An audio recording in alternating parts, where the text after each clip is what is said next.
Good morning, good afternoon, and good evening to you wherever and whenever you are joining us. Welcome to our latest edition of What Caught My Eye, or WCME Sports. As always, I'm your host, the coach Nick Vesci, joined by the boy Stephen Vesci. What up? And the man Stephen Comlow. Hello. If you're new to our show, we like to think of ourselves as the sports show for sports fans about sports. We like to follow what happens inside the lines of competition rather than the outside noise that is sometimes TMZ-like that unfortunately dominates much of our sports rhetoric in today's sports world. Now, before we get into our top catch for the evening, just a reminder to follow us on all of our socials. That's on X, Instagram, Facebook, Twitch, TikTok, Snapchat, and Threads at WCME_sports. Our episodes drop every Wednesday at noon on Spotify, YouTube, and iHeartRadio. And all of this information can be found on our website, WCMEsports.com. Now, without further ado, we get into our top catch for the evening. And this week, we went with the Dodgers in the playoffs, right? First, making past the Reds, not really surprised there. But the bigger story is that for beating the Reds, they got to take on the Phillies and play first two games in Philadelphia. And the Dodgers were able to take both of those games to take a 2-0 series lead in that best-of-5 series. Now, the games were, typical drama in October, but I believe the biggest talking point was the end of Game 2. So the starting pitchers in Game 2, Jesus Luzardo and, was it Blake Snell again? Yeah. Snellzilla. Each pitched 6 strong shutout innings, right? But in the 7th, the Dodgers touched up the Phils for 4 runs. And then Philly gets one back in the 8th, make it 4-1. And then in the 9th, second and third, nobody. Yeah, that's when it gets good. Second, third, nobody out. Nick Castellanos reaches out and just slaps literally slaps, just throws his hands at the ball and yanks a double down the line that he barely beat out to second base, scoring both runs. So now the score is 4-3. Tying run at second base, nobody out. Dave Roberts yanks Blake Trinan from the mound, who was ineffective, and brings in, I believe, Alex Vesia, the lefty, who's got some smoke and some stuff behind him. The next 2 hitters are left-handed in the Phillies lineup, Bryson Stott and Max Kepler, I believe, right? I believe they're also... No. It was Bader pinch hit before Kepler, didn't he? So I believe Bryson Stott was the number 8 hitter? Let me try to find the box score. But so not the best matchups Phillies-wise in terms of hitters. Now, Bryson Stott had been playing a little better of late, but he still had a subpar year compared to what we were used to seeing from him previously. So manager Rob Thompson makes a decision to try to bunt Stott and move Castellanos, which again is the tying run over to third base, which at that point, if he was to sacrifice himself, would be 1 out. If he makes it to first base, maybe an error or something happens, you would have another man on base with still nobody out. Stott takes the first pitch, I believe, high and bunts the second pitch to the third base side, which is what you're supposed to do in that situation because you want the third baseman to field it, because the odds of the third baseman being able to turn around and throw to a shortstop who's sprinting over the cover and get an out are so little that normally what you practice is that third baseman with his momentum and with, his throw going out without having to turn, you take the out at first base. Well, obviously, it is a bunt situation, so Freeman and Muncy, the first and third baseman, respectively, for the Dodgers, were way in, charging it real quickly. Stott lays down a good bunt. It was a good bunt. The correct side. That was a very good bunt. Bunts it not like directly in the middle towards the line. Muncy turns, pivots, and instead of going to first, fires a strike to Mookie Betts, who, as basically he's sliding into third base at the same time as Castellanos, catches and tags Castellanos for the first out of the inning, erasing that runner in scoring position for the Phillies. After that, Vesia gets Max Kepler to ground out. Harrison Bader comes up with a pinch hit single, but then is lifted for a pinch runner. Then Trey Turner, the NL batting champ, grounds out to second base after Vesia's yanked and Roki Sasaki's put into the game again to save it for only the second time ever, because his first time was in Game 1, I believe, or in the wild card round, and leaving the Phils hanging 4-3 with that loss. And great pick by Freddie Freeman on the Chuck Knobloch throw by it was bad. Tommy Edman. And now Stott came into bat 7th. Yeah, so I think it was Stott and then Kepler, then Bader. I have the Stott Stott, Bader, Stott, Bader, Kepler. Kepler. Yes. Okay. But the talking point is the decision to bunt Stott in that situation instead of letting him Yeah, I swing saw away. a lot of people say like, "Oh, it's a big win for the never bunt crowd or whatever." How this is your like one talking point, because in almost every other situation that this has happened, the you should bunt crowd has been Yes. ahead of this, because It's because it's been playoff it's been baseball. it's been Small ball proven that prevails. yeah, you can't, these guys can't move a runner over. Mhm. It's very difficult to do it, and they don't practice it enough. Everything's a home runner strike. I know Stott is more of a contact guy, but you said it, Nick. Stott didn't have a great year this year. Not up to his We're- standards as last year. So lefty with some Lefty matchup, and nasty stuff. Stott showed me he could bunt, and that he actually looked comfortable bunting. Now, I guess here would be so on the surface, right? I agree with you, boy. Like the decision to call for a bunt I believe was makes the correct sense decision. in that situation because again, the likelihood of Muncy being able to make that play at third base and Also, it's so remarkable. Couple things in that play into it, right? One, Castellanos at second. Should he have pinch run for him? that's very real. Because Yeah, I think that's a very real argument. The reason against he didn't, I think, was because he knew he had to pinch hit Bader, who sustained a groin injury in game one and can't run. So he knew he had to pinch run for Bader if he were to get on. Right. So But any faster runner makes it there. Right. So I don't know who he had left on his roster. Weston Williams came in to pinch run for Bader, but yeah, if there was another person that could have run. Yeah, Wilson came in to pinch run for Bader. If there was another person that could have run, that may have been the better decision. Because again, puts more pressure. And I also don't think Castellanos got a good lead. His lead J-Roll was ripping him. His lead was not big enough, knowing that I have to beat Mookie Betts. And knowing that Mookie Betts is vacating. Because on the previous pitch, Stott took the pitch, right? He went to square, he took it. And you saw the wheel action in motion, right? Mookie was sprinting over, Muncy's sprinting in. So as the base runner, you need to know, like, I need to get off. You can get off as far as the shortstop. I mean, I doubt the second baseman. The second baseman's got to cover first, unless he's moving over to second. Unless they had a play ran call everyone and the pitcher has to go to first. I don't know. They could have, but no. Freddie Freeman was busting on that. They were leaving second base. They were leaving second vacated, right? Yeah. So you need to know that as a base runner. You need to know that. So that's a factor there. I believe Absolutely, that's a factor that, and I don't know. So my first reaction was, well, the Phillies coaching staff, maybe they missed this at scouting wise. Maybe they missed that the Dodgers do this on bunt situations, but also your data is limited because nobody bunts. And then I heard Mookie basically during the pitching change said, this is the play. This is what we're going to run. This is the play we're going to run. We're going to run this wheel play. I'm covering third. Muncy's charged, and we're going to get him at third. So maybe there was no fault to the Phillies staff for not knowing that, because maybe they had never done it. So here's another thing, too. If you watch the replay, Muncy, as he's charging, isn't even looking at Stott. He's looking at Castellanos, the runner, which is kind of amazing. So he is, in his mind, trying to figure out, when this bunt comes to me, again, as the ball's being pitched, am I able to turn and throw? And again, having Castellanos, the slow runner there, allowed Muncy to make the decision. A faster running, Muncy probably sees it and goes, I'm just going to take the out at first, right? Yeah, I can't risk it. But Muncy, that's another underrated part of that play, is the play Muncy makes to turn and throw, because it's really, really rare that you ever see a third baseman field a bunt, turn all the way around. Usually that ball gets chucked into left field. Yes. And again, to have it executed, that's one thing that is lost in this, is the execution on the Dodgers. That brilliant. Dodgers made a perfect play. That is in a pressure situation. The Dodgers made a perfect play. They executed that flawlessly. That's great defense, and that's what wins you games in the postseason. Defense wins championships, right? That was just executed flawlessly. You can't. Hindsight's always 20/20, right? You're gonna sit there and say, "Well, you should have swung away. What if this? What if this?" But the correct move is to bunt him.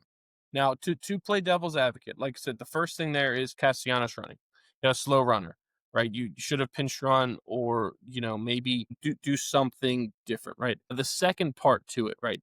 The Dodgers were going all in on the bunt because he showed bunt on the first pitch. Right. If you were swing away, you have an advantage there. 2, Correct. or I guess no, number 3 there, you still have no outs, right, with the guy in scoring position. So even if Stott does not advance the runner and strikes You out, still have someone in you scoring still position. have 2 more outs with a person in scoring position, right? That eliminating the person in scoring position essentially ended the game. There's no way they were gonna get another run all the way around, right? So if you're thinking of it that way, right, it's just a different mindset. You could say, well, maybe you just don't bunt because you take your chance. You don't want to lose that runner. But again, the play the Dodgers made It's unbelievable. is only made at that level by that team, Correct. basically, Yes, right? it Like, is. you could run a simulation of that play with the same runners in the same batter and the same bunt probably 1,000 times with every other team in every level of baseball, and is a chance no one makes that play, right? That is such an incredible play that is not being talked about. The throw to third was so perfect. And then Mookie, obviously, you have to have an athletic shortstop. And I know these guys are all really athletic, but Mookie's feels like he's a different level of like Did you know, coordination according athlete. to Baseball Reference defensive WAR, Mookie led the entire league in defensive WAR? That's amazing. Not That's just absolutely shortstop, amazing. every position he had the most defensive WAR. That's incredible. Hey, you saw it. You saw it right there on that play. That's Yeah. such a hard play. To be running that direction, have to stop, turn. You're going to catch the ball on the inside tag all at the same time. That's an incredible play. And then you saw Freeman pick the ball on an in between hop. Those are unbelievable defensive plays executed at the highest level. Like that's not something you see every day. If that's the Yankees Huh. on defense, there's 3 runs scored and there's only 2 people on base. That's how bad that would have been. Yeah, I was gonna make some joke. The same thing. They scored more runs than they had out there, right? And then Boone would have gotten ejected. Yeah, look, to recap, I don't have an issue with the call. I don't I have an don't know if issue I will either. say it's the absolute right call because the other factors, but there is no issue with making the call to bunt Stott in that situation. It just didn't work out. So it Unfortunately, this looks happens. Teams make plays. Like these teams are really good. Like not every decision you make is going to be like the winning decision or whatever. Like work out exactly perfectly the way you want. That to me, that was the best decision to be made in that situation. Unfortunately, it didn't work. should he have tried to drag bunt it? Now you gotta get it down. I believe you just need to get that bunt down. Like kind of play it in between trying to get a hit and move him over so that Maybe it backs is off, like well, goes well too that's fast. so that yeah, so that if you do get the bunt down, it's probably right not where they're expecting it because your accuracy in a drag bunt situation is not. I don't know. I think I had no problem with what he did. I thought he laid down the bunt very, very well, which I've seen so many guys try to lay down bunts and like stab at it.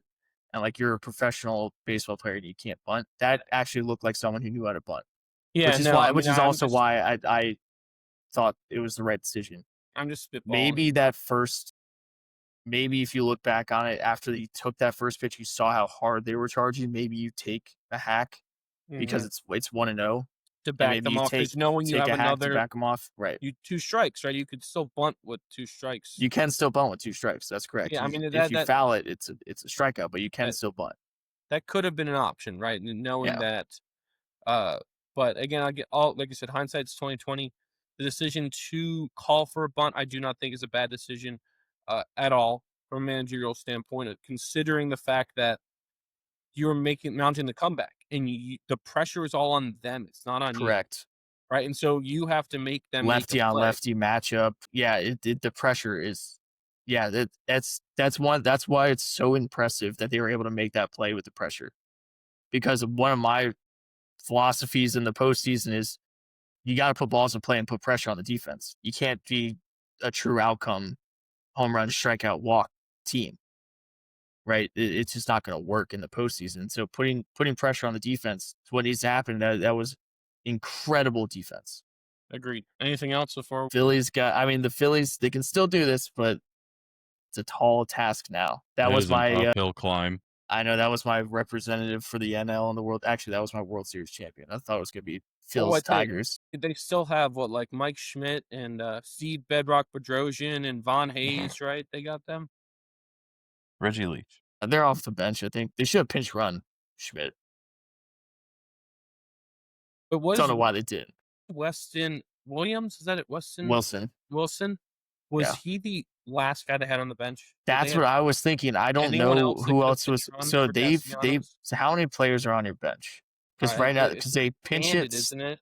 They pinch hit Stott, they pinch hit Bader, they pinch ran Wilson, and they pinch hit Kepler. So that's 4 guys, right? You carry normally, but in the playoffs, I thought you got 1 or 2 extra spots. Do you not? So they couldn't.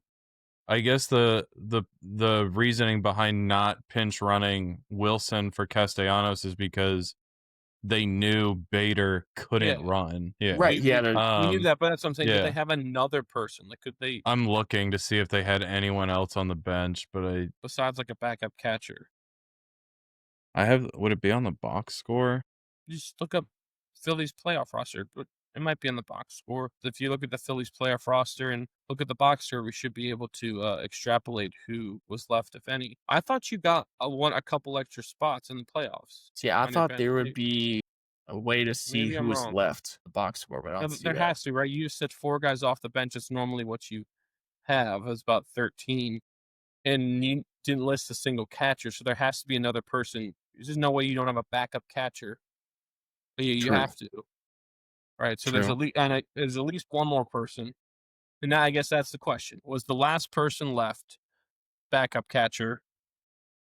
Or did they have, like, Johan Rojas out there or whatever? Yeah, I mean, just going back and forth, it looks like the only person that was left was their team backup submitted catcher, Rafael Marchand. Postseason roster rules. Teams submit a 26-man roster. So usually you have 13 pitchers. Teams carry extra players throughout the postseason in the event of injuries, and those players, as well as players on the injury list, can be in the dugout during games within reason. I don't know if they had 12 pitchers on their roster.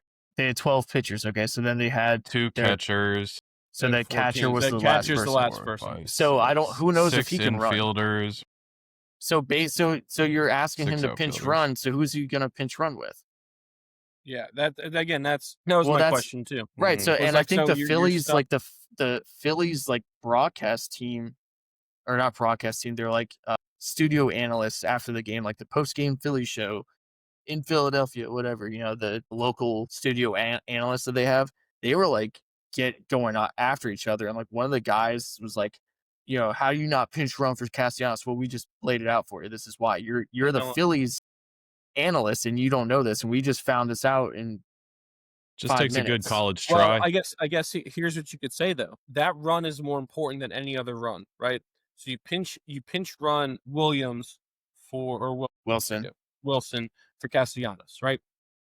Then you can still pinch hit for Bader, and you can pinch run hit Marchand for Bader, because at that point, in theory, all you need is Bader's bat if you get that runner over. It doesn't matter if the person you pinch run for Bader can run it all, because I get that. Do you see what I'm saying? Right? I see what you're saying. I get that. And you yes, that straps you with finding a spot in the field for these people, but especially because also Rob Thompson said at home we play for the tie in those situations. Yeah. So because the other thing too is you could have again removed the DH and played a pitcher out there, right? Or done some double switch where the DH gets eliminated and you've got some pitcher out in left field, right? You could have done that. I know that's again crazy, but so you've got to get the Schwarber's in the field. Yeah, right. Isn't that what you do? Schwarber goes in the field. Schwarber goes in the field, and you have a pitcher hitting. Is that what would happen? Yeah, right. And Marchand, who you pinch run for, is gone. It's all these hypotheticals that. But that again, if you want to talk about the pinch running situation, that's your solution. You put the faster person where Castellanos is, right? Because I'm sure that guy could play outfield, right? And then you can pinch hit. My God. Or Guerrero Jr. can move. Pinch run for Bader with Marchand, and your outfielders at that point would be Kepler was still in the game. unless you like you said, Schwarber was the DH. So Kepler would be in the game, Wilson would be in the game, and then whoever the third outfielder was, you could Marsh. move. No, Marsh got, let's see, it'd be Schwarber. What the hell would be, so Or what you Marsh could do got is pinch hit for with Bader. so what you could do is Marchand goes to play first base and Harper goes in the outfield because Bryce Harper can play the outfield. Right. But I mean, at that still, point, yeah, it's at that you're point, moving you eight are, but people at that point, you still have 3 capable outfielders: yeah. Harper, Kepler, and Wilson. Right? Yes, first base could be different there if that guy's never done it, but he's also a catcher. Catchers should be able to transition fairly easily to first base. And I know, again, that's a lot to ask for a guy maybe he's never done it before in a playoff game. It's not that hard. But Bryce Harper essentially did it, right? It's incredibly hard. Bryce Harper, different level athlete. I know, but these guys are all freak athletes. Well, here's what I'm saying. I think bunting was the right move. Rafael Marchand. Yeah, I mean, TLDR, the bunt was the right call. Yeah, again, I have no issue with it. Cool. Good top catch. Marchand Brad Marchand has played a game at first base before. Okay, cool. So no, but again, yes, no issue with the bunt. Moving on to our 3 strikes for the evening. Boy, would you like to give us strike 1? Yeah, I need a sound effect. Oh, there it is. All right. As we do throughout the college football season, we will do our college football winners and losers for this week. Now, we always start losers because it's more fun that way. I only have 3 losers this week because a couple of the other teams that are losers, we know you're losers. Sorry, like, West Virginia, Virginia Tech, we know you're losers. You guys suck every week. UNC, these types of teams. But there were some big losers this week. Which not to be confused with the show where if you were the biggest loser, you actually won. No, these are you got it's an important distinction. You got problems. The worst losers of the week. So, starting out, Florida State. Now, I know you're playing Miami. Miami might be the best team in the country, but Florida State, you're supposed to be competing for an ACC championship, if not a national championship. You lost that game the previous week to UVA. You get an extra day. You get Miami at home. You are now in must-win situation in the ACC and against your rival. And you did not look good in that game at all. You made a late comeback, but for 3.5 quarters, you got your ass kicked. So Florida State is my first loser. My second loser, Texas. 29-21, lost to Florida in the swamp. You looked so bad. Florida is not a good team. Yes, they have athletes. They're not a good team. And the swamp is incredibly difficult to play in regardless. USF went in there. I know. Regardless of record, I think if you look at their winning percentage in the last 25, 30 years, this is my swamp. It's the best. But yeah, no, agreed. Doesn't matter. Now you're an all-star. If they don't have any Shrek themes at all in there, it's a mess. Yeah, but it's either way. Laws, I'm sure. Just Texas on the bathroom. Yeah, Texas looks almost incompetent this year, which it's sad. But I am glad that the AP voters did kick them out of the AP top 25, which was nice. And then the other team they kicked out of the AP top 25, which is by far the biggest loser, Penn State, Nittany Lions, 42-37, losing the whiteout to UCLA. No, that was the previous week. Was losing the whiteout to Oregon. True. No, then they followed that up with the most inexcusable loss I think I've ever seen. It's only happened 3 times in history that a AP top 10 team has lost to a defeated team. Penn State's actually 0-5 or worse, I think, or 0-4 or worse. So obviously you're defeated if you're 0-1. Right. But season's over. 0-4 or worse, and they lost to UCLA 42-37. And again, that was another one for 3 quarters of that game. They were getting destroyed. And I know this, you have to relish in this one, Nick, because you are not a fan of Penn State or Drew I've been Aller. saying it. I don't think they're any good, but I do have some good stats from this. UCLA had not led for a single second this season before that game. Hadn't The whole season? the whole season they weren't ahead Jesus at all. Christ. They fired their coach 2 weeks ago. Here's the great one too. Interim head coach Tim Skipper now has just as many wins against top 10 Big Ten opponents as James Franklin does. Jesus Christ. Also, so by the way, put the cherry on top of this. Put it Jerry Neuheisel, the offensive coordinator, this was his first time ever calling plays against the vaunted Penn State defense.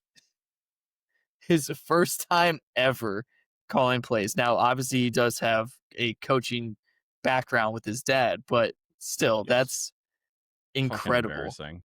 Absolutely embarrassing. And one of the worst parts too is that James Franklin basically made excuses of we're banged up, the cross country flight, all this stuff. God, cry me a river. What a fucking loser. Well, here's Yeah. the amazing thing though is they're not out of it. You say season over, but Season in theory, over. if they run the table, they will have to beat Indiana and Ohio State. You're So if not they beating run Ohio the State. table, I'm gonna of go course in. not. I'm not just go. You might maybe beat Indiana, but the way Indiana plays, I'm gonna go and say that's tough. And from what I've seen, Indiana's But so also defensive line gets after it. yes, I know that, but let's just say they beat Indiana and then they lose to Ohio State and they finish the regular season 9. No, that loss to UCLA is too big. Kick them out. Mm-hmm. Season Well, killed. You're gonna have because you'll have Notre Dame there. Notre Dame will get in. There will be enough teams. There will be enough SEC teams that are gonna be there. You would hope because again 9-3 should put you in conversation in Big Ten, but like you said, if one of those 3 losses is to the worst team in the country, almost legitimately, Power So 4 or bad. not, they're terrible. Yeah. I mean, So it can't happen. horrendous. So by far and away, Penn State is the biggest loser. You are the weakest link. Goodbye. Goodbye. Let's go to winners. Let's have some fun here. Let's go to the winners. Number 5 with my Zero winners, fun, sir. Texas Tech going into Houston, 35-11. They beat Houston. Houston much better than last year. Houston was undefeated. I know they really haven't played anyone too difficult yet, but Houston much improved from last year. This game was in Houston. Texas Tech, these are to me like kind of tests, like how for real are you type of Mhm. thing. And Texas Tech showed me they are very for real. They For what? like They've a lot of they've times gone with all the into money, Salt Lake, all the yep. They go destroyed into Utah. Salt Lake City, demolish Utah. They go into Houston, demolish Houston.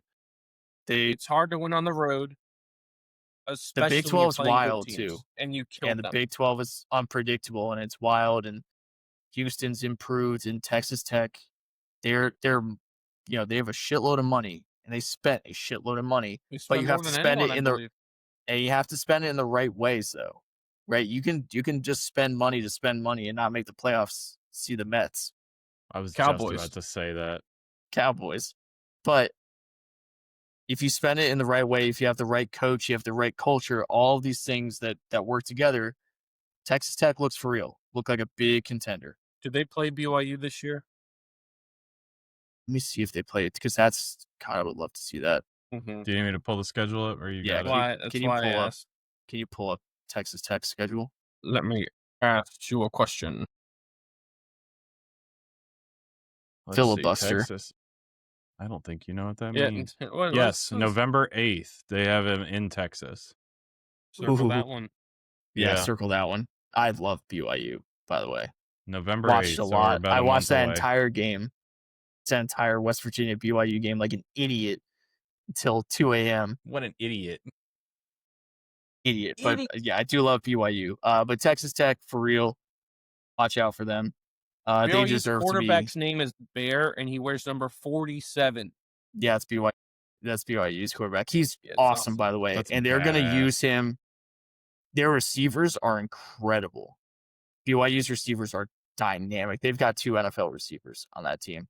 And that QB is like 6'2", 220. When he runs with a purpose. And when they get into some of these tougher games later on down the stretch, his legs are going to be a factor and to pick up first downs and keep the drives going, because they'll go 15 plays on a drive, no problem, and just chew up clock. I'm a big BYU fan this year. Either way, but moving on, number 4, Miami's win over Florida State.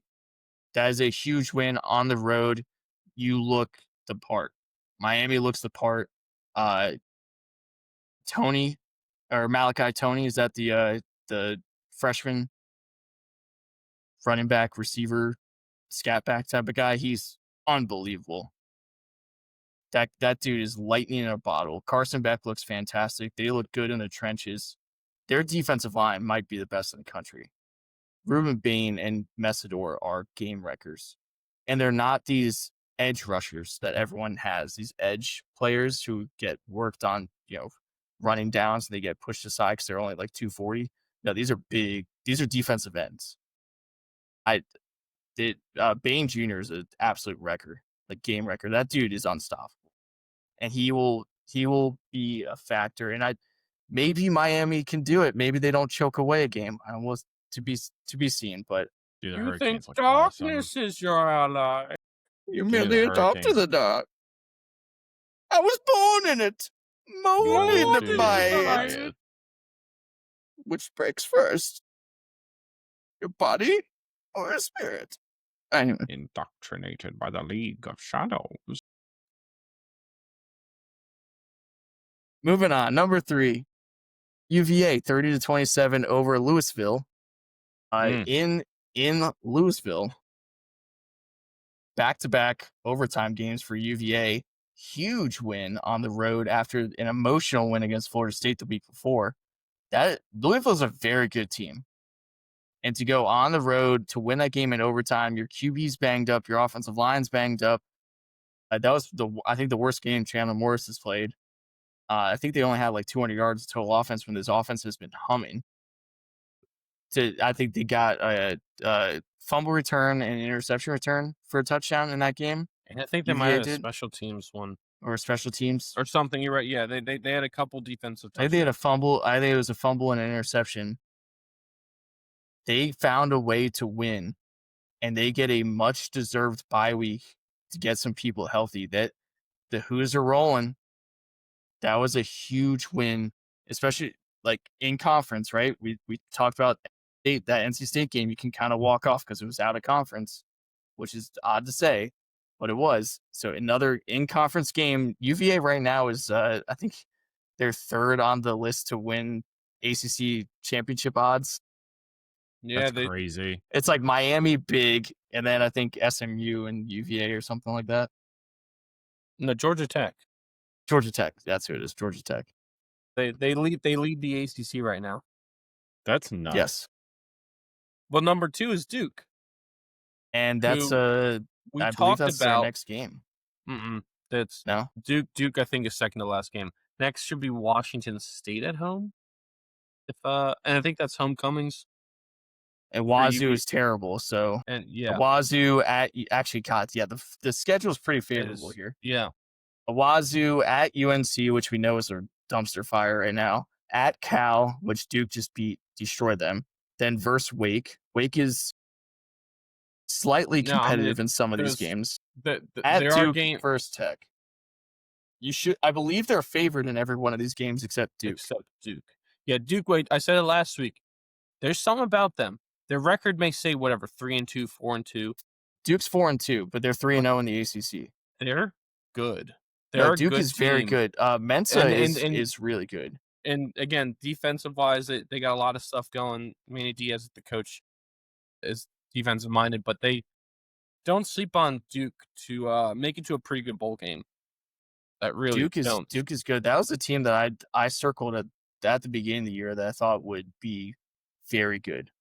I was surprised at the Illinois loss and how they lost, but that's a team that's good, and Yeah, they I mean, should get better as their you QB. go through that UVA schedule, and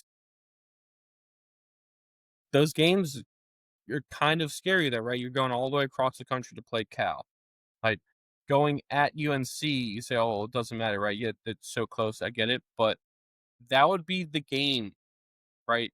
That Chapel They Hill lay an egg. exactly. Because you could see that being a night game, right? At you Belichick finally turning it around, figuring it out, beating if UVA's lucky to be ranked at that point, beating them, right? You could totally like I feel like the narrative is set up for that to happen. No, the narrative right now is set up for UVA to run the table, then host Virginia Tech for a chance to go to the ACC championship game and lose to Virginia Tech. By 30. Yeah, that's the narrative. That's how it's set up because it's the same thing that happened to West Virginia when they played Damn. a terrible Pitt team with a chance to go to the national championship.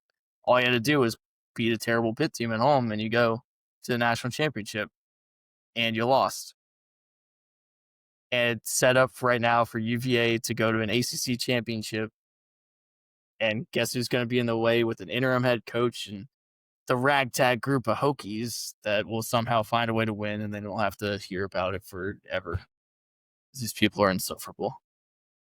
Anyway, let's move on. Can I get the Alabama clip queued up here? You want the Alabama clip? Y'all don't even know he was a virgin until he's 28, and now roll tide. Woo! Alabama, number 2 on my list with winners 30-14 over Vandy. Avenged their loss from last year and got to feel good about it. And if you're an Alabama fan, are you finally seeing that DeBoer's a good coach? Do you finally see it? Do you finally see that this also with DeBoer, Simpson at QB is his guy. Like it makes more sense with the way DeBoer runs his offense than with Milroe. And he still won 9 games with Milroe. But the way DeBoer runs his offense, he asks a lot of his QB as a passer. Michael Penix Jr. was his QB in Washington, lest we forget, when they went to a national championship. And there were so many things Michael Penix Jr. could do as a passer. And then you had the runs when he needed to run. Ty Simpson looks very similar to that. And he needed time to kind of get the groove of how the offense needs to work and get the chemistry down with the receivers. Their receivers are ridiculously good. QB is ridiculously good. This team is going to be up there in the playoff. I'm going to write them in. Because if they lose one more game, they're still going in. But Alabama, big winner over Vandy. Vandy's a very good team. We've seen them. So, Alabama, good job. Roll Nice. Tide, roll. Roll. And my number one Tide. winner for this week, Cincinnati over Iowa State. Cincinnati over Iowa State, the Cyclones. Iowa State came in as ranked number 14 in the nation. Cincinnati basically dominated them the whole game. Again, this is another one where a late comeback from Iowa State made the score look closer than it was. Cincinnati, if you look at their schedule, they have a very favorable schedule as well. And I do not be shocked to see Cincinnati competing for a spot to get to the Big 12 championship. They'll be in it by the end of the year. Like, I'm not saying in the championship, but they will be in, like, competing to possibly go.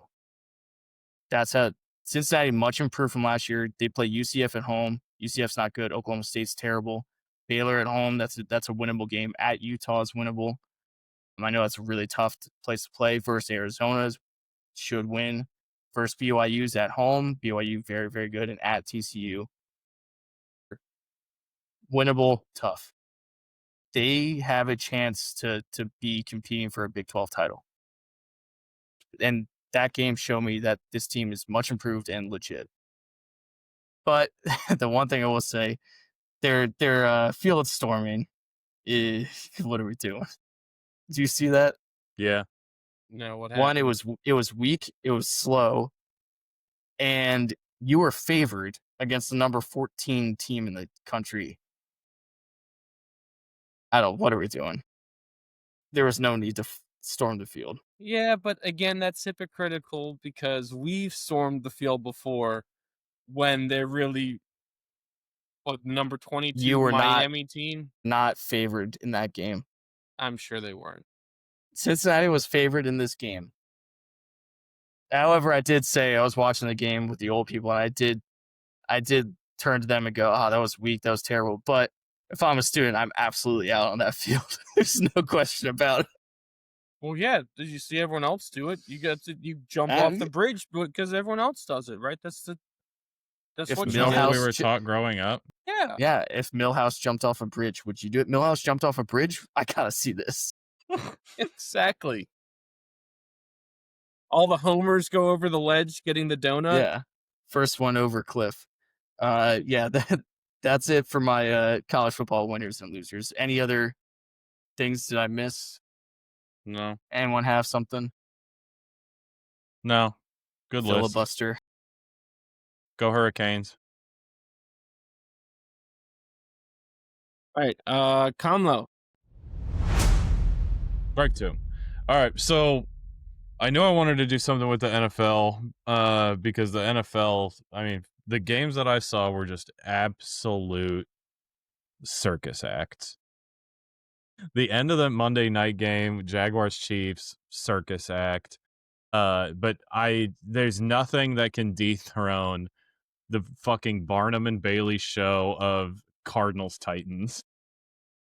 The Titans go into the fourth quarter down like 6-21 and end up winning this game off of like a game. Like the script is just absolutely chatbot written. You have in the fourth quarter you have Amari DeMercado. Am I pronouncing that right? Doesn't matter. Yeah, breaks. You were not going to work here anymore. Yeah, riding the pine.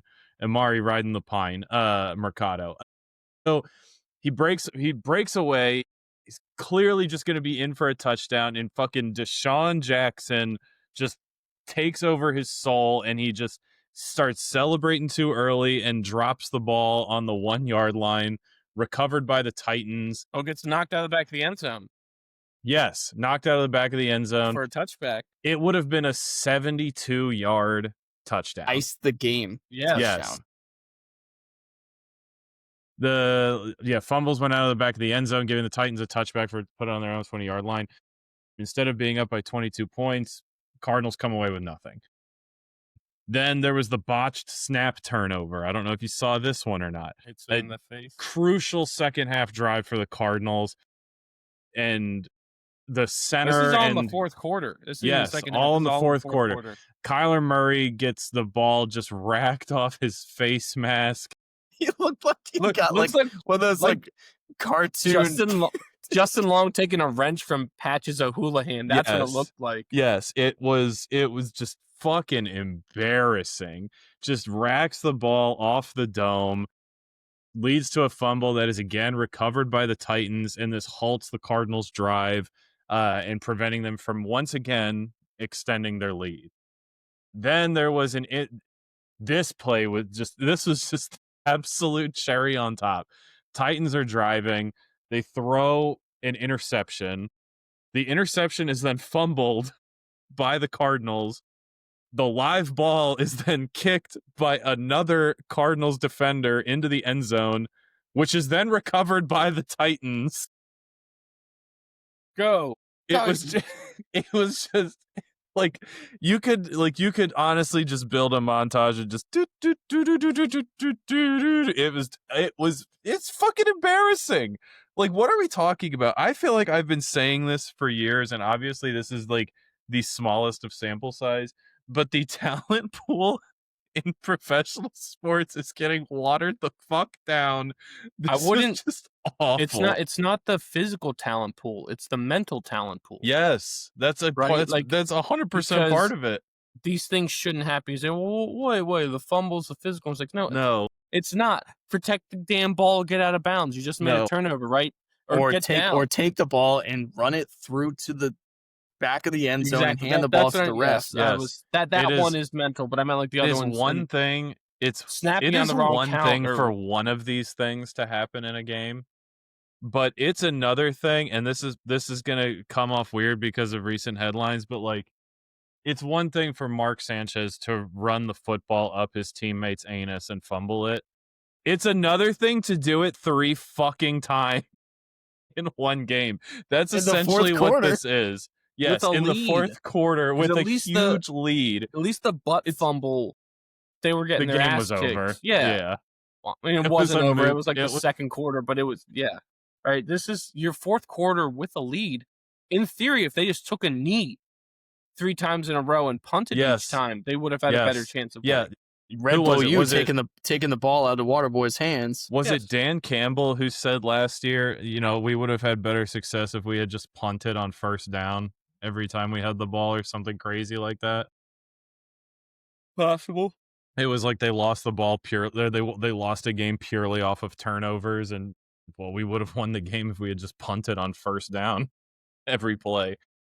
But yeah, it was an absolute clown car of a game, and I think that's the dominating headline for shitty play in the NFL this weekend. But it's not the only instance. I thought that there were a lot of NFL games where you saw a lot of mental errors, mental mistakes, and the NFL was not fun to watch this weekend. Well, Chandler Jones dogging it on the final play where Trevor Lawrence tripped and fell 3 times. Or sorry, not Chandler. Yeah, Chris Jones dogging it where Trevor Lawrence tripped and fell 3 times and then still scored. And you're watching him, who's one of the best defensive players in the league, just stand there.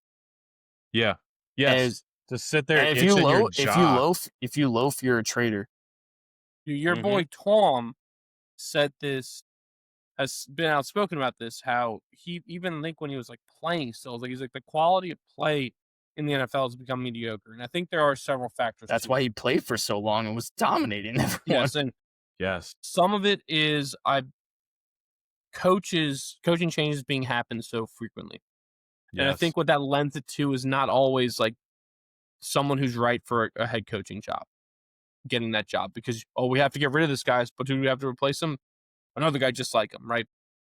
Another thing that goes with it too is the complexity with which offensive, defensive, all these schemes are being run, right? You could say, well, so and so this and that. At this point, like we are seeing the pinnacle of evolution in terms of offensive football, right? Each decade is supposed to be an advancement in what we see out there, right? Innovation wise, you go back all the way to the beginning of when football was becoming popular in America, right? It was still very much resembling rugby.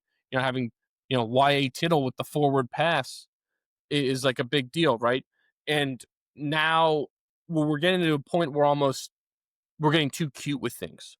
It's not enough fundamentals, too much gimmicks, right? No, the fundamentals just aren't there. And then I think the other thing too is just how we develop and how players hold each other accountable and how the organizations hold players accountable, because right, so much of what this is a result of is like player empowerment of like, less practices with pads, less organized team activities, less mandatory trainings, like all these things, right? Because we don't need them.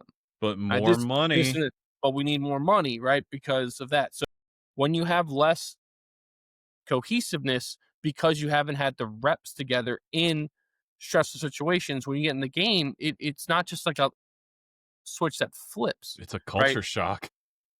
Then again, I think it's not just the reps. Again, it's about how they're held accountable, just behavior wise. The whole where Belichick used to pop quiz random dudes about what happens in this situation or something, right? Or you had to know these certain things, and people look at that and go, it's psycho. What's the point of this? That's the point of it, is that, if you are prepared each and every second of each and every day to win a football game and do all the things you need to win a football game, which is a lot.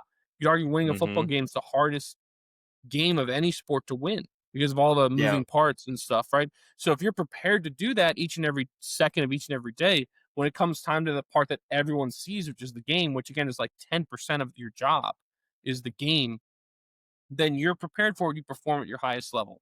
And mistakes happen. Teams lay eggs. All of us have been there. We've all seen it, right? But when it's consistently, you're seeing things that are just dumb, You right? gift wrap you gift wrap a just win to the a lack winless of Titans. a lack of mental reps is essentially what it is. Reps. Well, and it's working its way down to college too, because now guys can leave in the transfer portal every single year. You're leaving for different NIL deals, whatever it may be, and you're having a different coach each year. I mean, some of these guys are playing on 5 different teams. I in think you 5 have the different years in hierarchy wrong. college. I don't think it's going down to college. I think it's starting at college and going Well, down to it's- the it's NFL. Possible. Yeah, It funnels down to the NFL. That's but I see what you're it's the saying. chicken or the egg. Yeah. But yeah, so I just thought that was absolutely nuts. And then the whipped cream on top of the cherry on top of your just shit sundae, just a little bit of humor. Did you see Jerry Jones got fined $250,000 for flipping off that Jets fan? He said he was talking to Cowboys fans. Yeah, well, that's even worse. If that's some like Sirianni level bullshit that you're gonna flip off your own fans, is what he said. He was joking with Cowboys fans. $250,000 is a drop in the bucket. He could find that in his fucking couch. Yeah. But yeah, I thought that was funny because he's like, hey, how's it going? Hey. So I was trying to give a thumbs up. That's what he said. Yeah. And the wrong finger came out. In Texas, like this and this are the same thing. You know how white people greet each other. You fucking showed, I owe you a kick in the nuts. Like, Sully? No way, babe. I gotta go say hi to Sully. Babe, wait. Babe, wait. No, babe. Babe, no. Yeah, so that's my strike. I'll go ahead and Nick, I'm gonna turn it over to you to punch this out. I'm gonna go with when the Schlit hit the fan, or Let's when the go, Red Sox baby. got on Schlittler's list, or I'm fucking fired up. New York Schlitter was full. Schlitty. The Schlitter was full, right? yeah. Cam Schlitler from We're shoving Schlit. Schitt's Creek? Schlitz Creek? We should know this. Ooh, Schlitz Creek is good. Northeastern. He is. That's He's right. a I actually saw Northeastern that. Husky, Yeah. yes. I did I'm gonna see keep that. guessing UTEP every week until I get a UTEP right. I don't think I can name a UTEP athlete. The last like 2 weeks, every I time don't Nick has think been so. I've just been saying UTEP. Go Miners. But yeah, Northeastern. Yeah, you're right. Yes. I did see him wearing the Northeastern posted thing. Yeah, I should know that. I saw it, blanked on it. Schlitz Creek, I think is better though. Yeah. Well, like I said, a lot of Schlit happened for the Yankees in their must-win wildcard game, Game 3 of the wildcard series against the Red Sox at home. Cam Schlitler became the first pitcher ever, not just first rookie, not just first, pitcher making his MLB debut, which those were all these things, or postseason debut, which were all these things. First pitcher ever to go 8+ innings, 8 or more innings, strike out 12 or more, and walk 0 batters in postseason history. That's so no one else badass. has done that. And he was just calm and cool, right? Like, this is my job. I'm going to mow you down. Here comes a fastball at the top of the zone. Hit it. You won't. Yeah. Right. That was the attitude that I was not expecting to see from young gun in New York against Boston. That was incredible. 0 fear. The Yankees went on to win that game. I don't know what was like 3-0, He saved 4-0. Boone's job. Yeah. And, kind of surprised that Boone let him go the 8th inning. Because I was too. Because, I've talked about this all the time about how arguably the biggest job as a coach for you is to put your players in their best position to succeed. And a kid like Schlitler, yes, obviously he pitched well, right? Small sample size, albeit in the end of the regular season, and so it has great stuff, obviously. But you would have been ecstatic for him to go 5 innings in that game. Correct. Right. I was expecting this to be like grind out 5 innings. He's going to throw 100 pitches. Let's see if he's around the plate to maybe keep him. Hopefully he doesn't give up more than 2 runs. Yes. But I will say, refreshing to see them go, oh, well, he's at 90 pitches, so we can leave him in as opposed to we have to take him out. Right. But I was a little surprised that Boone let him do the 8th inning. Now, 8th inning, that looked great. I almost thought he could have kept him out there for the 9th. I completely understand the decision to take him out there because it's almost like, okay, we took the chance with that 8th. That's I agree. But he didn't look like he was wavering at all. But again, the old man was like, no, leave him in. No, you put him, because again, so here's what happens, right? You put him in for the 9th. He walks a guy right, and for the first time. You have to take him out at that point. And now you have now you got a guy on base that your reliever's coming in to inherit, right? So that's not putting that guy. I think you would have been I think you would have been pushing your luck. Yes, it felt like you took a gamble. Now, again, if you just were to watch that as a baseball fan and not know all the stupid crap about pitch counts and all this stuff, you'd have been like, what's the big deal? He looked fantastic, right? And I guess that goes back to Schlittler's composure out there on the mound. Again, he didn't walk anymore. He was attacking the strike, throwing strikes, and moving it all over the place and challenging. And again, saying there's no fear here. He had a 97 mile an hour cutter with a 99 mile an hour, I think, sinker and a 100 mile an hour four seamer. Yeah, not to be lost is the catch Ryan McMahon made, flipping over the railing into the Red Sox dugout in that 8th inning off of a pop-up by Jarren Duran. Just a phenomenal play. That, it's amazing. We rail on the Yankees, especially after just watching the debacle they've shown with the Blue Jays, right? And the narrative with the Yankees was like, too old, not athletic, too much swing and miss, poor defense, bad base running, right? All these things. But they won that Red Sox series because of young guys with athleticism and defense, right? Yeah, I mean, Jazz Chisholm won. He gets on base once and is super. And the announcers had just finished dogging him. I don't know if I remember very specifically that Jazz comes up to the base, a big 0 next to his name, and the announcers go, every lefty Boone has put into the lineup tonight has found a way to contribute, except Jazz.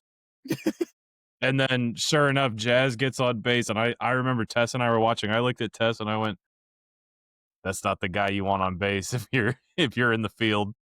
Yeah, no, yeah, he won that. He set the third fastest time from first to home in baseball history in like the Statcast era or something like that. Yeah, I mean, he scores that go ahead run, first to third on like basically a single, and then he makes that diving play to prevent a run, even though he didn't get an out. He stopped that, and again, which he is won a that lost game, right? art. And then the McMahon catch in Game 3 is a great defender, right? You got things like that going. Schlitler out there throwing strikes, going deep into a game. These are grit things, like little things that the Yankees were not doing before that gave you promise for the Toronto series. And then the Toronto series started, and that all went out the window. The Schlitter was totally full for that one. Where losing the first game, what was it, 10 to 3?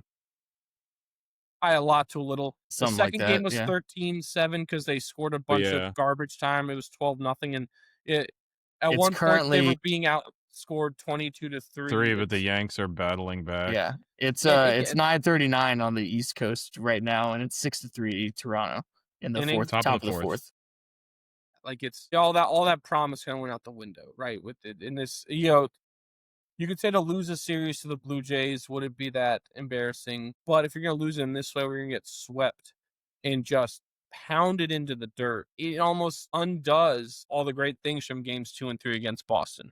I'm sure he'll be in this position next year, Yankees, because Boone's not going anywhere. No, I want to say he's got like the most wins in Yankees history without a World Series. Boone? Or at least he's been there a while. The longest tenured Yankees manager to never win a World Series is Aaron Boone. How long has he been there now? It's been a while. It's almost 10 years. For a minute. Yeah. Good Lord. Yeah. Right. And so, again, figure it out. Big Stein would have never stood for this. No. Big Stein would have fired him last year. I think my issue would not have extended him. Oh, and the issue is because we've talked about this, like, good coach, like in colleges, you get rid of this good coach that's doing like great things, but you can't win the big one, and then like be careful, your turns to Nebraska type of thing. I think the difference is with Boone's teams is that they expect to win championships. 2, there's fundamental issues that happen with these teams. Usually it's bad defense. It's too much swing and miss. It's poor base running. It's lazy outfield play. It's doing little things wrong, and that's my issue with his teams. Where Yes, like, no, yeah, clearly he's good, but there's a missing part where some of these things are inexcusable. I agree, and I think some of the blame does go to Brian Cashman, the general manager, and I've said this before too with like the roster construction. Now he has redeemed himself last couple of years, and the moves he's made, it's hard to say that these are bad moves, right? But it kind of goes back to the culture, though, right? That it's hard, even if you're making the good moves, it's hard to reset it. But it's the other thing about the Yankees is you should never be worried about being Nebraska because you are the Yankees. So Yankees, in theory, whoever comes in to coach should still always be successful. And you shouldn't be getting paid more or less for what you do in the regular season, because in theory you should always be able to have that team in the playoffs. Yes. It's what you're doing in the postseason. And so far Boone has not produced enough in the postseason for whatever reason. I agree. David Ortiz kind of like he said it as a joke, but like I've really been like marinating on this.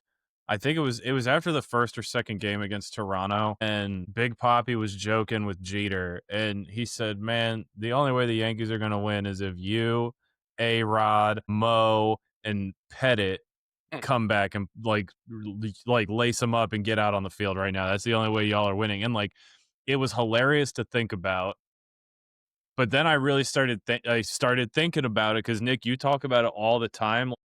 That was the group.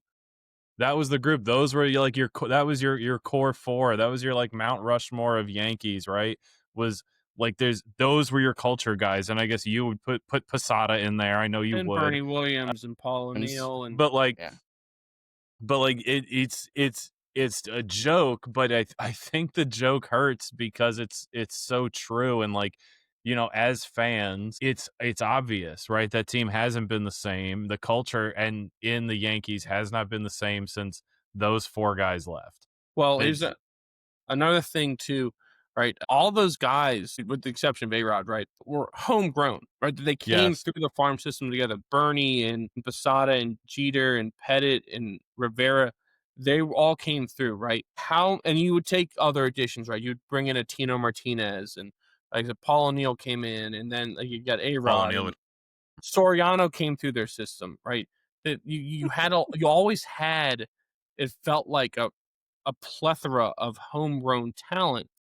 But then you look at the Yankees now and what they've been for the last 10 or so years, whatever talent that they had hasn't done anything, right? You talk about the Gary Sanchez's, the Miguel Andújar's, the Luis Severinos, The Stantons of the world. No, well, he didn't come through the Yankees. He was I thought you were saying about players who didn't come through the Yankees. Talent, their homegrown talent has been, besides Judge, not very good. And then you brought in guys who, on the surface, like I said, a Stanton move looked great, but on the whole, though, it doesn't really work out, right?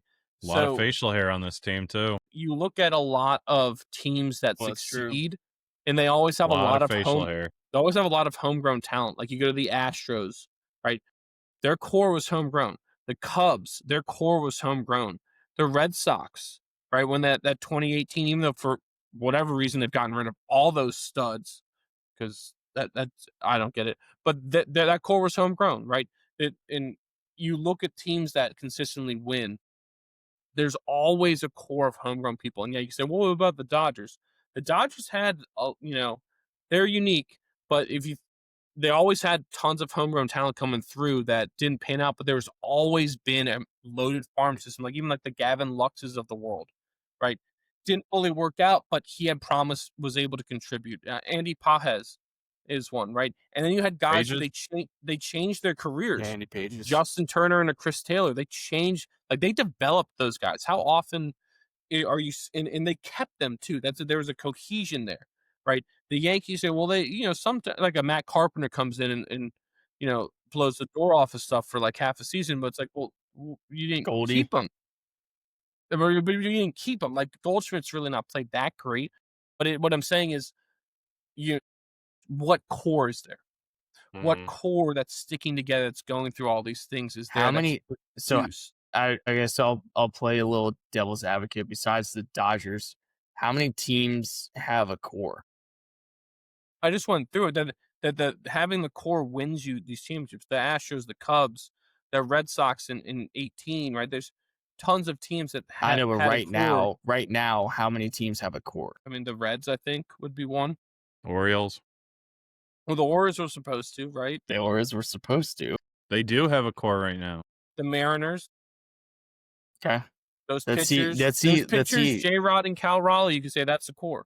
Yeah. Phillies. Okay. I'd like to The see Phillies, Schwarber, Castellanos, Phillies. Harper, The Phillies Turner, do. The Phillies definitely do. Yeah. Nola, Mhm. Wheeler, those guys have all been there, done that, right? But there are still plenty of teams that they've kept people together, right? And again, you look at the Yankees, how many, again, yes, they were better this year. How many of those guys were starting last year or playing for Well, them? I'm sure Goldschmidt's Versus going to be again, gone. how many are there going to be next year? Yeah, you're gonna have to revamp a lot of these guys. I mean, And you're gonna have to that's- and find a that's- third baseman. You're gonna have to find a That's- first baseman. Part of the issue.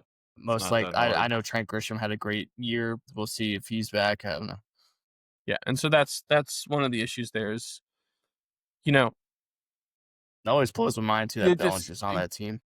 and Yeah. he played extremely well this year. He did. He had a great year. But again, it goes back to the culture thing, and you just feel like if you're a Yankees fan that they're not gonna, because again, you're judged only by championships. Jeter's said it.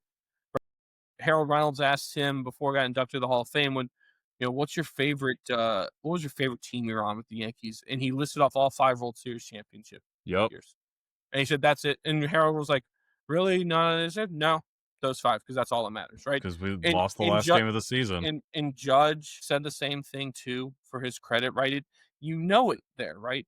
So if you're not winning it, something has to change. And I know people go, "Oh, that's harsh. Look at these records or stats that Boone and Cashman have." But again, Not good enough.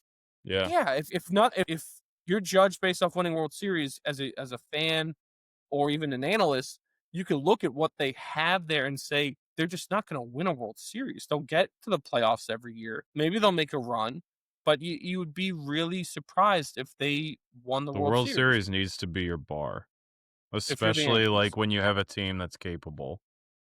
But like I a would team- argue their team isn't capable. That's kind of my point, is that Mm. it's not constructed the way that you would argue is capable. Their mindset, their approach, things you see day in and day out, the inconsistencies, it's not capable. Again, like I said, any manager really could take that team to the playoffs. Yeah, It's I agree. about what you do and how you prepare the team. which to is succeed in the playoffs. those fundamental issues that I've brought up is my biggest issue with them. Yeah, and it's funny too with the Blue Jays blowing the doors off the Yankees. Blue Jays broadcaster Buck Martinez said this a few weeks ago. He was like, "Oh, the Yankees aren't a good team. I don't care what the record is. They don't run the bases well. They don't play defense well. They only win if they hit home runs." He's like, and they weren't even playing the Yankees. He just Yeah. brought it up, Yeah. right? And hitting he's- home runs in the postseason is fucking hard. He's not wrong. I agreed with everything he said, and this is kind of coming to fruition. What you're seeing against the Blue Yeah. Jays. Yep. Beautiful. Nice. All right, we're going to move on now to our favorites segment, brought to you as always by One Legacy Title and Escrow in Jacksonville, Florida. Follow them on Instagram at One Legacy Florida and visit them at onelegacyflorida.com to see how they can help you with your next house closing. One Legacy Title and Escrow, because your legacy matters. Now, this week we went with our favorite TV dads. Hell yes. Favorite dads on television. Now, doesn't have to be on cable. It could have been a show that's strictly on a streaming service. That's TV as well. Just Premium cable. It could be premium cable as well, right? Just favorite dads on TV shows. Who would like to start? Give me The Rock. Kamlo. He wants Give me it. The Rock. Winners Give me The always Rock. want Yeah. winners always want the ball. Yeah. Give me The Rock. All right. Honorable mention. I'm going Hal Wilkerson, Bryan Cranston, and Malcolm in the Middle. That is a fucking dad right there. That was a guy that stood up and stood by his wife, was a faithful husband, hilarious, and he always had his kids back. Like, I think the core memory for Hal Wilkerson is when the mom is like doesn't let him, like, we're not eating pizza from here anymore, and so he's sneaking pizza, and they're all eating pizza in the fucking garage. And then they're like, all right, we have to get rid of the evidence. Then they go inside, and it turns out the mom has caved, and it's like, we can't let her eat the pizza, but they're all just like full as shit. So Hal Wilkerson, honorable mention. Number 5, although we didn't know him as a dad for the like plot of the show, he was an uncle, but he was in fact a father. I'm going to go with Fresh Prince of Bel-Air, Uncle Philip Banks, great dad. I mean, that was a guy who I think he just hit all the roles as a TV father, right? He was the disciplinarian. He could be the comic relief. He was the supporting structure, right? I mean, everything that Uncle Phil did. Great. Awesome. Number 4, we're going Red Foreman. Red Foreman from that 70s show. Foots in asses. Yes. Foots and asses. Your kids are dumbasses. Your daughter is a slutty angel. But we're going Red Foreman. He took in the neighborhood, adopted the poor best friend, and brought him into the house. Red Foreman, entrepreneur, great guy. Awesome. Number 3, boy, you're going to have some exception to this one, but I'm going to go with Coach Eric Taylor from Friday Night Lights, the TV show. I mean, huh? So we're not doing movie dads. We're not doing movie dads. But Eric Taylor was great. Taylor was great in that show. The FBI guy in Wolf of Wall Street? Yes. Yeah. Or if you ever saw him in Bloodline, he was good in Bloodline as well. What's it? Chris Chandler? Is that his name? Yeah. Kyle Chandler. Kyle Chandler. Chris Kyle Chandler Chandler. played quarterback for the Falcons in the late 90s, didn't he? Only you would know that. Only you would know that. Took them to Bobby a Super A. Big Bear. On that note, follow us on TikTok. You can see our segments, Catch the Coach. But yeah, Coach Eric Taylor. Coach Eric Taylor was awesome. He was obviously a father to 2 kids, but he was also a father figure for everybody on that football team. A lot you can learn from Eric Taylor, despite what Stevie would have you believe about the TV show. The show stinks. Number 2, I think this one's going to be on all of our lists. I'm going with Frank Costanza. Frank Costanza, great TV dad. I think that's just like, I think that's one of the most relatable things to all 3 of us is Frank Costanza. I think he was just an embellished version, sometimes a comedic version of our fathers. So what is this, like a little chicken? It's a game bird? Who has sex with the hen? That's perverse. You want a piece of me? How hard could it be to kill this thing? Yeah, Frank Costanza. I think everything about Frank was just wonderful. And then number 1, I think he was putting this out there right now. I don't think he was a good dad, but I love him all the same. I'll go with Tony Soprano. Tony Soprano going to therapy, taking care of himself, eating the gabagool, and leading, just a very famous and well-known crime syndicate out of North Jersey. Pretty good. Soprano in the one hole. Allegedly. Yeah, I was in waste management. Yeah, allegedly. That's my list. I'll hang up and listen. Beat that, Chodes. Oh, I'll beat it. Let's see. I'll beat it right now. Beat it like a drum. I do have an honorable mention. Now, I do want to preface my list. I think maybe only 1 or 2 of these are actually good dads. Why does it have to be a good dad? It's your favorite. It doesn't. It's just my favorite. Starting with the first one, honorable mention, Rodney Ruxin from The League. If you never watched The League, it's a great show. I believe it was from like 2009 to like 2015 or something. Such a good show. God, I rewatch it every year that when football season starts. It just gets me in the mood for fantasy football. So Rodney Ruxin, absolutely hilarious, forever unclean. Mm-hmm. At number 5, same thing for the most part with this show. He wasn't a father and then became a father later on. Ron fucking Swanson. Yeah, that's a good one. He was a father to us all. He was a father to us all. Yeah, correct. There are 3 types of haircuts. High and tight, boot cut, buzz cut. Are the scissors broken in your house? I will turn you from men into gladiators and from gladiators into Swansons. What are you eating? Fish. Fish is for sport only. Fish food is practically a vegetable. Great pick. Yeah, Swanson dead.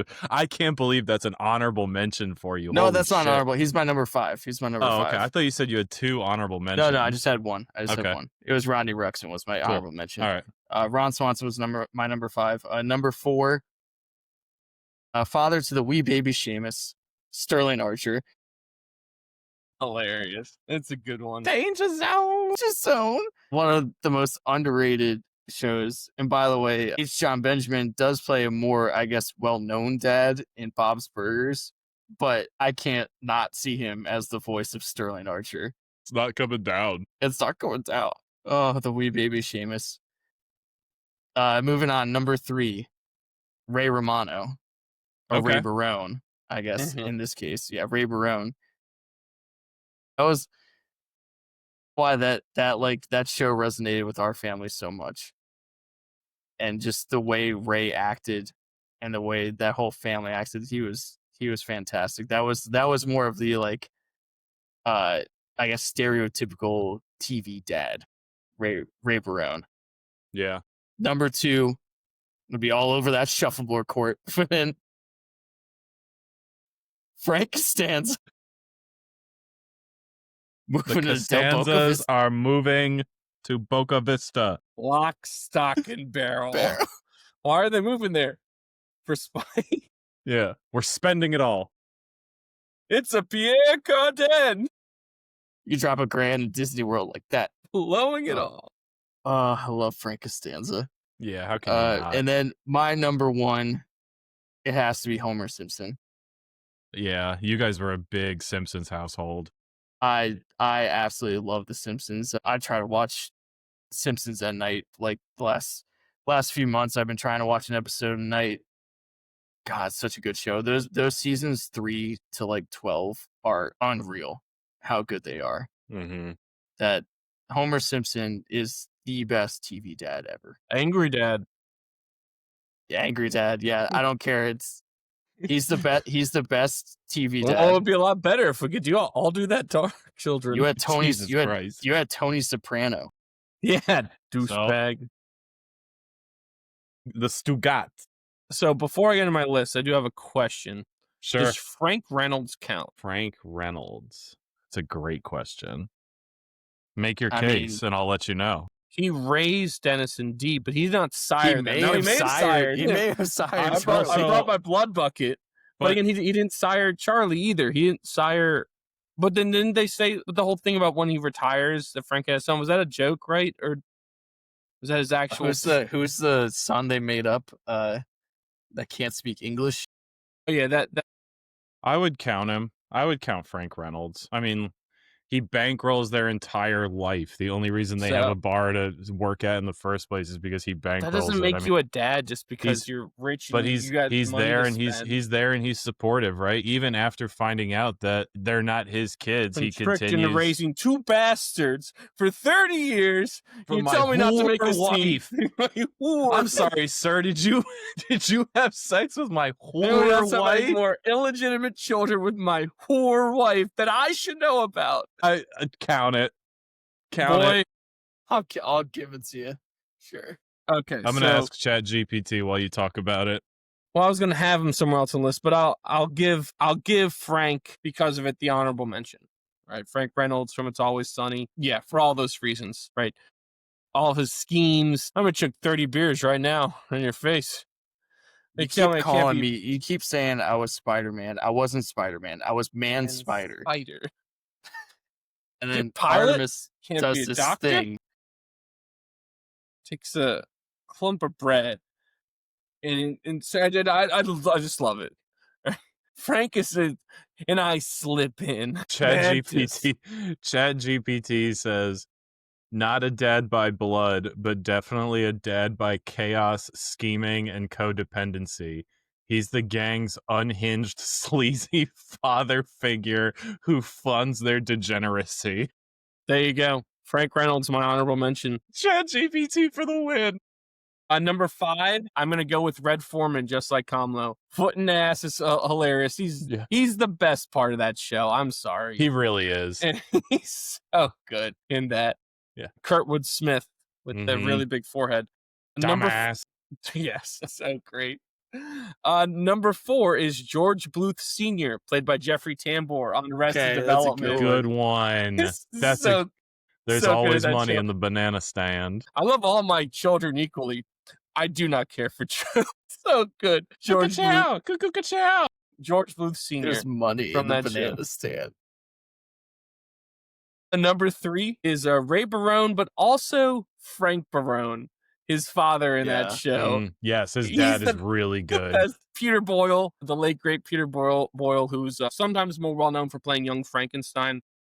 But Frank Barone is so good in that show. He has Holy like the crap. best one-liner quips to like end a discussion. Right, there might be some discussion of something that's going on, and he just like the best quip, just like boom, and it just brings the house down. And it's really hard, and he just delivers it perfectly. Frank Barone's I prefer him over Ray, but you have to put the combo of Ray and Frank Barone in there. And number 2 is Homer Simpson, Homer J. Simpson. What does the J By stand the way, for? he is Stands for like, J. yeah, right. What's so beautiful about that character is it's almost like if you ask someone to come up with the stereotypical American dad, it would be Homer, right? Basically, he just draws different parts from so many different things. Like Yes. he is the everyman, right? And didn't he play something in that? Like Yeah, there's like he a did. superhero. Was it called Everyman Oh or my something? God. It was Pie. He was the Pie Man. Yeah, but he had another one too. But just that whole idea of just He's Angry He's Dad and the Pie angry Man. dad, yeah, the love and affection for donuts, sports, and beer, and his job isn't it's just a means to an end. Like he's there, gotta go home to support my family. I've got the house, the neighborhood, stupid Flanders. Do Getting you a know where fist your fight kids? with George Bush Sr. All this stuff, right? It's just builds on it. Are you on your 3rd beer of the night? Does whiskey count as beer? Or like being a deadbeat dad is half the work to being a divorced dad or something like that. Yeah, it was. What episode is that? Where he's like, Then he doesn't want to he's- take that. he's take them trying to the really hard museum. to be a. Is that what it is? But he's trying He really doesn't hard want- to be like a good dad or something like. No, he was Dad, like, "Oh, I can't you're- just be a deadbeat dad." Your half-ass parenting or whatever. Like your half-ass parenting is a lot better than your like half-ass neglect or whatever. It's like, but I'm using my whole ass. Yes. Now, Homer is so great. It just so many of everyone sees a little bit of themselves in Homer, right? In maybe not in the best way, but in some way you see something. There's something he does that is like relatable, which is the amazing because of voice- all the Dan Castellaneta with the voice is great so good. and everything. What's a goes, greenhorn? It's an insult, Dad. Sock him. Sock everybody. like yeah. In Homer, like when he becomes the robot in the fighting, he's just in there doing it for yeah, the he's boy, in the doing it machine- for the doing boy. it for the He's just sawed. It sounds human, right? It did. My ass. Oh, smashed his 6-pack. I gotta suck it out of the shack. Yeah, Homer's great. And number 1, it has to be Frank Costanza. I Yeah. got a lot of problems with you people, and now you're gonna hear about it. You're Blow out the scaring him, candles, Frank. Blow out the damn candles. Stop it! You're killing him. You don't need glasses. Just You're wait. weak. What? Where the hell is she? Yes, we get a pair of underwear back in 2 seconds. You're supposed to see her face in there. Do you see her face in there? You couldn't smooth a This is- silk sheet. Had a hot date with the bait. I lost my train of thought. But it's also Firestorm. amazing. That's a hell of a picture. I've seen it. Like to go in fresh. What's amazing too about the character played by Jerry Stiller, real life dad to Ben Stiller, is that originally when they wanted to do the show, they wanted him to come on and be the dad, and he, George's dad, and he turned it down. He was doing other stuff at the time, didn't really want to do it, didn't want to do something where he wasn't fully invested, right? So they had another actor who was doing, like, there's clips you go out there of him and George and Estelle and scenes, and he was more of like a serious actor. They wanted him to be essentially docile, and the comedy would come from Estelle screaming and him, his like just deaf in his eyes. No like, reaction. yeah, like I'm subject to this till I die, right? And it was fine, but they knew it would be better with Jerry Stiller, right? And so finally said he would do it. And again, they told him to play the character like that. So he's doing a reading or a scene, whatever, and he's doing it. And he said, something happened to me when I heard her just keep screaming and screaming at me, that me and my character just snapped. And I started screaming back at her, where she would be like, "You're the one who coddled him." He'd be like, "No, you coddled him. You let him sleep in the bed." Like something like that. And it was just done. It was gold perfect there. My George isn't smart enough to have to scheme like this. You got that right. What the hell does that mean? Maybe there was Short a mouse. fuse. That's it. Short Remove it. fuse. I will not tolerate infestation. Serenity now. Like it just. I believe to yell it. The man on the tape wasn't specific. I believe he won an Emmy for his role on that, like a best recurring guest appearance, something like that. which again is amazing because I don't believe Jason Alexander won an Emmy for his portrayal of George Costanza as great He's the only one. I think he's like the only one of the main cast that didn't win an Emmy for something because Matthew Perry as Chandler won that category, and then Niles, right, or Niles, Frasier's brother on Frasier won in the early years, which again is just remarkable because of how good Costanza was. But Frank Costanza. This is Frank Costanza. We're moving into Del Boca Vista. As rain blows upon the man, I knew there had to be a better way. It's just, everything. Could have put a piece of pound cake, something. It was great. Yes. Anything else before we... No, we need to get one from Schnitzer's. I'll show these people something about class. 7th Avenue. Oh, get the hell out of here. They're wearing wide now. You have no eye for fashion. We got to the best one when your omelet, Mr. Steinbrenner comes in. That's the way. What the hell did you trade Jay Buhner for? What the hell did you trade Jay Buhner for? With 30 home runs. Just finds out his son's dead. You don't know what the hell you're doing. That's it. Ken Phelps. That is just the best one. Find out that your son is dead, and your first reaction is to berate the owner of the Yankees. That's what we need more of in this society. I'm sorry. That's what we need more of from the fans. That's what we need more of from the ownership. Yeah, I love the clip of when he has to become the chef again, and he's just Estelle makes him an omelet. You're like, well, your chicken's dry, your omelet is terrible. Like, well, that's the way I make it. Well, it sucks. So good.